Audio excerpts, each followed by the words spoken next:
Hi, everybody. I'm Bill McCallum, CEO of Illustrative Mathematics, and today I want to talk about sense-making and making sense in mathematics education. Very happy to be here at the IES Math Summit 2023. So what I want to talk about today is my effort at trying to think about some of these questions on my mind at the moment related to the theme of learning progressions and high school pathways. So at Illustrative Mathematics, we have a curriculum in the traditional pathway, Algebra 1, Geometry, Algebra 2. And we are beginning to work on an integrated pathway. We may in the future develop a pathway that integrates data science. Here are the questions on my mind. First, what are the affordances and trade-offs for these different pathways? How do we decide which pathway is right for a student? Should students have some agency in that choice? How do we guide them? What biases do we risk, especially around racial equity? And is there some sort of interference between these two ideas of a learning progression and a pathways approach? Learning progressions are empirically based. Pathways often are really more like judgments on what students should learn, societal choices. And there could be a conflict there. Do we have any empirical data about high school learning progressions? So these are all great questions. I'm not going to answer any of them today because what I really want to talk about is a way of thinking and approaching these questions. And to do that, I want to go back to an exchange that I had with Alan Schoenfeld 10 years ago. And it was at a conference, and we were both talking, and we were talking about the Common Core State standards. And as you know, there are standards for mathematical content and standards for mathematical practice. And Alan, in his talk, said that he wants to emphasize the practices, because from his point of view, that's where the content lives. And I was the next day thinking, no, that's wrong. It's the other way around. The practices live in the content. Then I realized we were both saying the same thing, namely that having this separate free-floating set of practices that are independent of the content is a bad idea. So I want to quote from Alan about a sort of traditional divide that this represents. Although I think in the end we decided we were talking about the same thing, often people don't. And in these days, when the math wars seem to be coming back to life again, I think it's worth revisiting this divide. And it's a divide between content versus process. And I'm going to quote from a 1992 paper of Alan's that was about the math wars. And he talked about the content perspective and the process perspective. And his description of the content perspective here is accurate in terms of the way people actually thought at the time, I think, largely, although it's not one I entirely agree with. But he basically says in the content perspective, students learn chunks of subject matter. I don't like the word chunks there. I think there's more structure to mathematics than that. And from this perspective, learning mathematics is a matter of getting all of those chunks, those facts and process procedures. I would add concepts. And he says the route to learning, he's not advocating this point of view, he's describing a point of view that was out there. And the route to learning consists of basically carving the subject matter into bite-sized pieces and providing explicit instruction on them. So I think you can actually have a content perspective without that necessary approach to pedagogy. But anyway, I think this is a fairly accurate description of an attitude that was out there at the time. And he contrasts this with what he calls the process perspective. And he quotes from Everybody Counts, which was a document that had come out, in the previous decade. And in that document, it says there's a major shift from the traditional focus on the content aspect of mathematics to the process aspects of mathematics and to what Everybody Counts calls doing mathematics. Indeed, content is mentioned only in passing in this document, while modes of thought are specifically highlighted on the first page of the section. So this is Alan describing what's in Everybody Counts and describing how it was a transition from content to process. Well, I'd like to think and problematize this divide a little bit because I like to think of a more unified approach which captures something of the same different perspectives, but in a way that they can be unified and come together. And I call this unified approach sense-making versus making sense. So what do I mean by sense-making or the sense-making stance? The sense-making stance sees students making sense of mathematics or not, if they're not making sense of it. But it's focusing on the students and their processes of sense making. And in this sense, mathematics is sort of a field of material where it provides problems to work on. It implies it's a source of material for problem solving and communicating reasoning. In contrast, you have what I'm calling the making sense stance. And so this is more a stance where you're looking at the mathematics, not the students first. And you're seeing whether that mathematics is making sense to students or not, and you're thinking about how to actively structure the mathematics in order that it does make sense. So it's an approach from the point of view of mathematics. Well, what's the difference between these? They're not mutually exclusive. And going back to that original quote from Alan that I talked about at the beginning, that exchange between myself and Alan, we were both talking about the same thing. And I see these two stances as talking about the same thing. They're dual stances jointly observing the same thing. And I think taking this approach might help us in these times when everybody's arguing about how to teach mathematics, come to some sort of agreements and consensus. I'm going to give an example of actually how we have applied these stances in our work at Illustrative Mathematics in a moment. But I first want to just talk a little bit about the risks of overemphasizing one stance or the other. So people who take the sense-making stance, you'll often hear people say the answer doesn't matter, it's how you got the answer. They don't really mean that usually. The answer does matter, of course, but that's a common thing you'll hear, that it matters more how you got the answer. People taking the other stance where the mathematics has to make sense, they're more inclined to say it doesn't matter how you got the answer as long as the answer is correct. Of course, both of these things are, neither of these things is true by itself. Sense-making stance is sometimes wanting to view the mathematics as like made up of these big ideas. The skeletal and evolutionary structure of mathematics isn't always apparent. It's more or less a sort of passive field from which into which you dive and try and make sense. People who take the making sense stance often actually are overly formal, overly structuring the mathematics they present because they think that's the way to make it make sense. The sense-making stance sometimes results in learning progressions that don't make mathematical sense. The making sense stance sometimes results in learning progressions that don't make pedagogical sense. Sometimes the mathematics gets ignored. Sometimes the students get ignored. Now, none of these things have to be true. They're tendencies. What I like about this posing things in terms of these two stances is the demand that we're making on people who are talking about mathematics education to be aware that they're both looking at the same thing from a different point of view and that they can come to some agreement. Student struggle is sort of the nexus of that debate between the two stances. It's possible for those who take the sense-making stance to confuse productive struggle with struggle resulting from an underlying illogical or contradictory presentation of the ideas. And that's basically a consequence of not paying enough attention to the making sense stance. On the other side, people who take the making sense stance feel that if their explanations are clear enough, then they can avoid this struggle. All you have to do is explain things in the best way with more elaborate presentations of ideas. And sometimes this causes them to simply give up on struggling students. I want to give an example where not making sense interferes with sense making. This is this whole nexus around ratios, proportions, division, fractions. Here's the Merriam-Webster definition of a ratio. It's an indicated quotient of two mathematical expressions, two things, okay? The relationship in quantity between two or more things. Okay, so a ratio is two things. Dictionary.com says it's the relation between two similar magnitudes with respect to the number of times the first contains the second.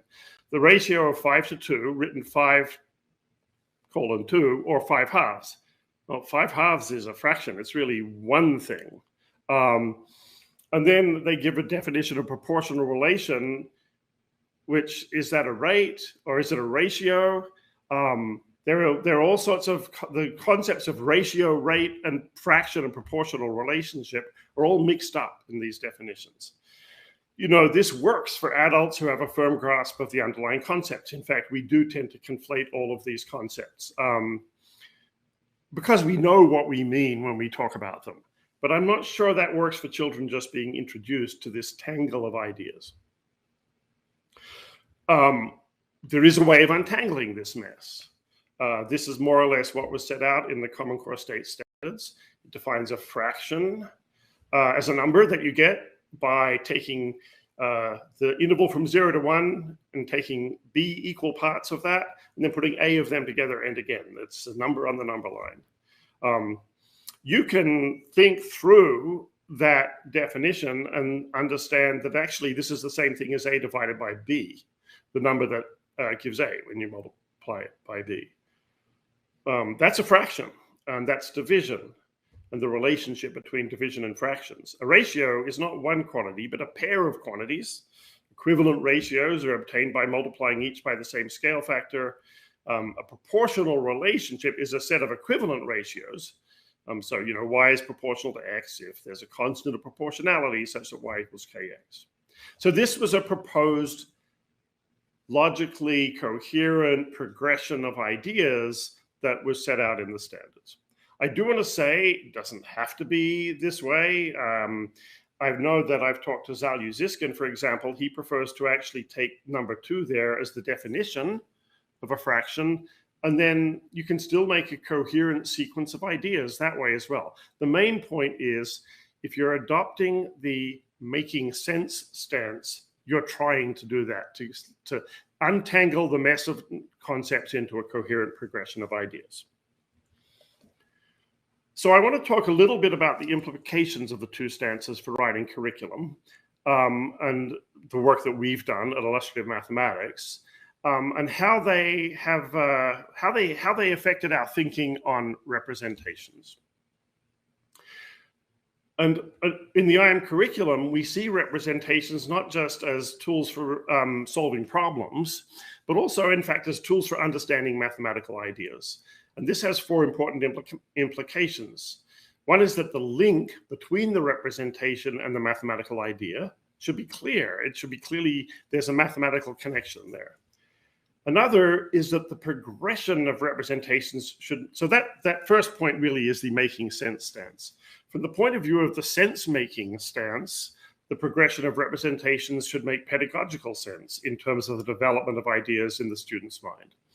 Often this means going from the concrete to the abstract. Another consequence of this idea that representations are about concepts is you don't want to keep choosing different representations for the same concept unless you're sort of progressing in your understanding of that concept somehow. Anytime you change a representation, it's because you're moving towards greater sophistication, greater abstraction, but you don't want to have too many, you don't want to have more representations than you need. And when you do make that transition from one representation to the next, they should be visibly connected. It should be clear that you're talking about the same underlying concept, even when you introduce a new representation. Here's an example of a representation that does not satisfy those criteria. It's meant to be a representation of a function. You've got apples going in, halves of apples coming out. If you think of a function as something that has inputs, those inputs are variable, different numbers, but these all look like the same apple. Is this a function which only has one input? If you look at the outputs, a function is supposed to produce one output for every input, but this function seems like if you split an apple, then you've got 2 halves. So this is a representation which is where no thought has been put into how does it connect with the mathematical idea of a function. Well, enough of bad examples. Let's talk about how this idea of a progression of representations plays out in our thinking around the mathematics curriculum, where we really did try to meld these 2 stances in our work. So we have a progression of representations for ratios and proportional relationships that starts with discrete diagrams, like the one on the top there, based on counts. Then you start moving into representations that can handle continuous quantities, parallel tape diagrams, double number lines. These are more based on lengths. Then you do tables, and finally formulas, equations describing proportional relationships. And those are completely abstract. And I'm going to come back to this point about tables being abstract, because I think it's an important one that often gets missed. Well, in more detail, let me just sort of show you some of the representations we use. Ratios, as I said, are, in our thinking, a ratio is a pair of quantities, and so you represent those initially with discrete objects. In fact, physical objects initially, but then with diagrams where you have 1 cup of white paint for 3 tablespoons of blue paint, each represented by a little square. You might have 2 batches there. And in fact, once you start getting into thinking about equivalent ratios, that idea of a batch is leading you into 4 to 2 is the same as 2 batches, which would be 8 to 4. And then you have 3 batches, which is 12 to 6. And you can sort of see that by putting these representations, discrete diagram representations of ratios together and thinking about batches. So you sort of move to this idea of equivalent ratios. Then you introduce a more abstract representation. It's important to make that connection between this representation, where you've written everything out horizontally with an upper row representing one of the quantities and a lower row representing the other. And now you're doing that more abstractly with 2 lines where you're you're representing ratios by sort of matching quantities on the 2 different lines. And you might start out doing that with discrete quantities, but you can also then start talking about ratios involving continuous quantities like time and distance. So that's a shift in representations, which is necessary for you to get to that idea of continuous quantities. So it wasn't just randomly introduced. Then you start talking about tables. And this is where you start moving from ratios to proportional relationships. And I want to illustrate this with a very simple word problem. You're at a hardware store. The cost for 6 feet of rope is $7.50. How much would you pay for 50 feet of rope at this rate?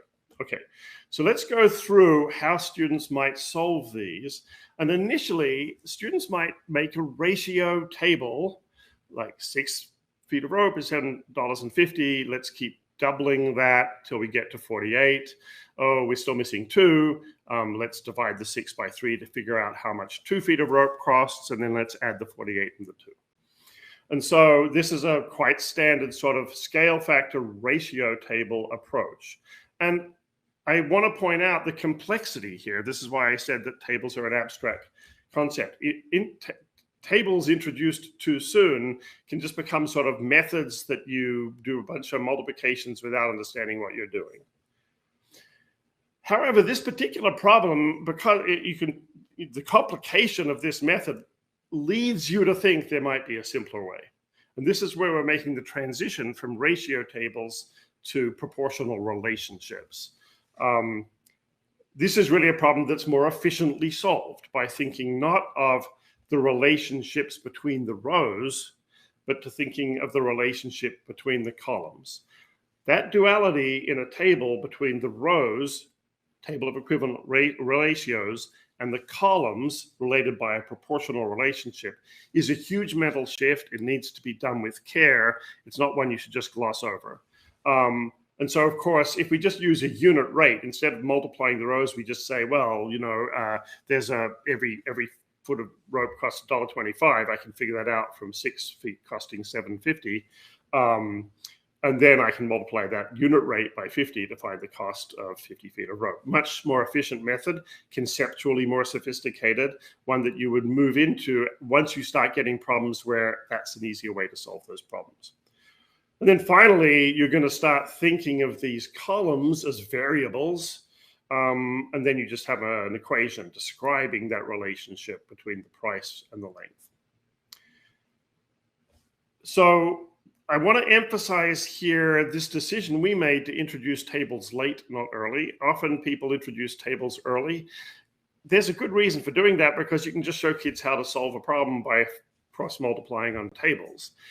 But unless there's a conceptual backing for that cross multiplication, it can become a sort of a meaningless rote activity where you're not actually sort of attending to the meaning of the quantities in the problem and figuring out what the proportional relationship is.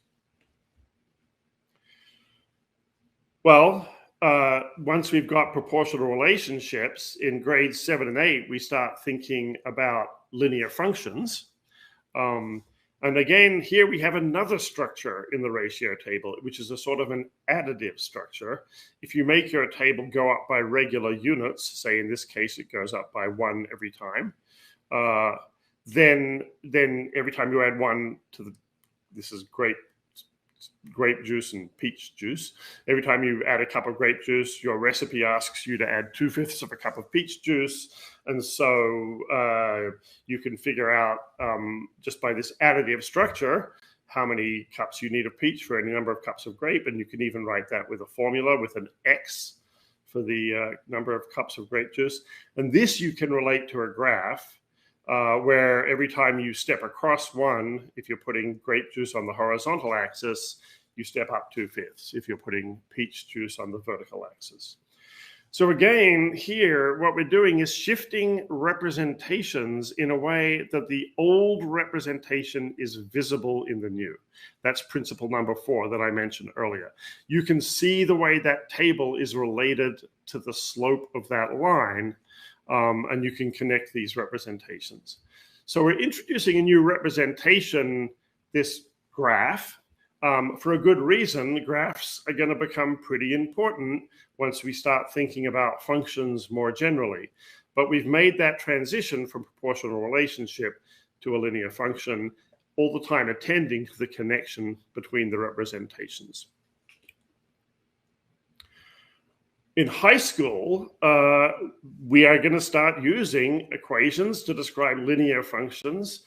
And going back to Alan Schoenfeld's view of the traditional content perspective as being one where you just break the material up into chunks and you have to learn all of the chunks, it's very standard in courses in Algebra 1 for students to learn these 3 different forms for the equation of a straight line. And I think often they are just completely different animals in the student's mind. They certainly don't look very similar.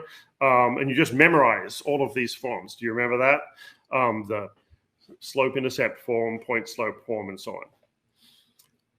Well, slope here can be viewed as a unifying concept. And if you've paid enough attention in earlier grades in your representations to the role of that proportional constant of proportionality, if you've made that really sort of fixed, and if in this case you've connected it to the slope of the line, then you're primed to view these 3 equations as the same equation. By looking at the structure of each equation, there's a constant. It's got a different name. It's called b or y1. There's a slope. It's got a different name. It's called m, or it's actually a calculated slope that you've got from the information that you've got. And they're all about the same thing. These formulas have the same structure, and you can sort of see that common structure. And geometrically, this is why the graph is so important. You can link them all through just this idea of slope being rise over run. So in the point slope form, it's the same diagram with some labels indicating x and mx. If you're in slope-intercept point, first one was slope-intercept form, this one is point-slope form. Again, it's exactly the same diagram with different labels appropriate to the situation that you're in. And then with the more complex form, again, it's the same principle, rise is slope times run. You know, when we think about, there's a lot of discussion about algebra.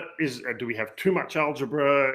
Should kids be learning less algebra, more data science? This is one of the debates going on around pathways.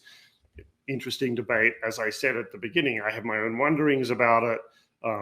No answers I want to proclaim right now. But I do want to point out that when you're thinking about how much stuff there is to learn, when you say look at Algebra 1 or Algebra 2, the amount of stuff can be significantly reduced if it is unified and compacted under unifying concepts. So that instead of having 3 things to learn, if you think about it structurally, you only have 1 thing to learn here, which is that slope is rise over run. So I do think, again, to me, this is an influence of combining the sense-making stance with the making sense stance. I think when you're only thinking about sense-making and you're saying, oh, kids, like they have to look at all this stuff and make sense of it. And like, why are we asking them to do that? If you combine that, good question, and we should be thinking about what we're making kids learn. But if you combine that stance with the question, ask yourself the question, how can I make this mathematics make more sense? How can I structure the mathematics? How can I structure the sequence of representations so that, in fact, I'm sort of compressing the need to memorize too many things because I'm unifying things with a single concept?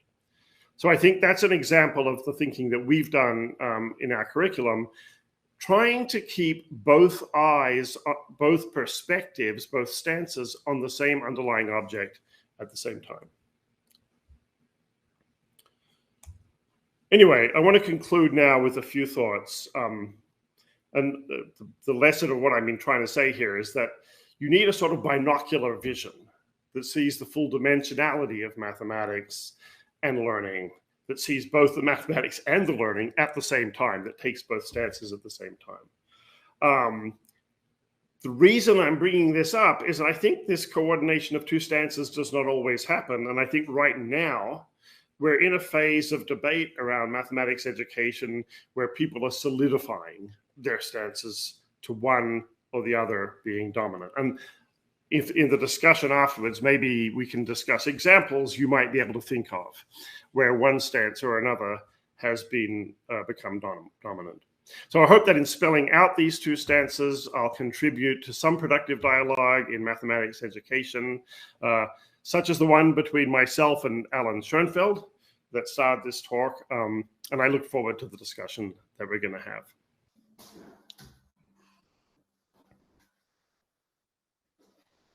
Well, I don't know who all is out there, but I am interested in hearing from you about examples you might be aware of where these 2 stances get solidified one way or the other, or any other questions you might have.